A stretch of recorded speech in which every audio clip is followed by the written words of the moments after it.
Right now Kolkata Bangla চলচ্চিত্রের দর্শক বা একজন তারকা হলেন নুসরাত জাহান। কেননা এই তারকা তার কেরিয়ারে বেশ কিছু চলচ্চিত্র উপহার দিয়েছেন তিনি তার অনুরাগীদের। সেখানে অবশ্য তার অভিনয় তার অনুরাগীদের কাছে ভালো লাগে, যদিও তিনি তার রূপে গুণে দর্শকদের মাঝে সর্বদা আলোচনায় থাকেন।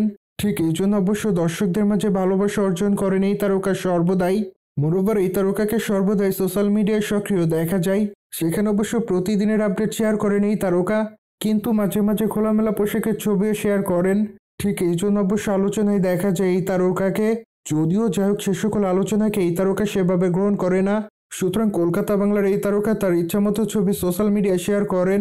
মোরওভার বর্তমানে এই তারকা তার সোশ্যাল মিডিয়া হ্যান্ডেলে বেশ কিছু ছবি আপলোড করেছেন, যদিও তার প্রকাশ করা ছবিতে তাকে দেখা যায় লাল কালারের শাড়ি পরে ক্যামেরার সামনে ধরা দিতে।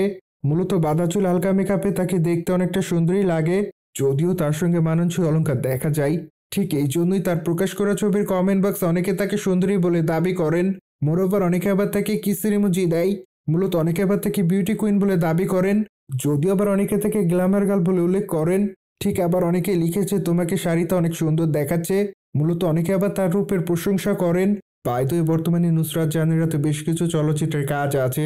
ঠিক এই জন্য অবশ্য মাত্র কয়েকদিন আগে মেন্টাল চলচ্চিত্রের শুটিংয়ের কাজ করেন এই তারকা। মূলত চলচ্চিত্রটিতে তার বিপরীতে ইয়াশ দাশগুপ্তাকে অভিনয় করতে দেখা যাবে।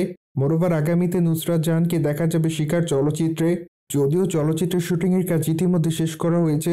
ঠিক এই জন্যই ধারণা করা যায় আগামী বছর চলচ্চিত্রটি রিলিজ দেওয়া হবে। সুতরাং জেনে তো নিলেন, লাল শাড়ি পরে ক্যামেরার সামনে ধরা দেয় নুসরাত জাহান।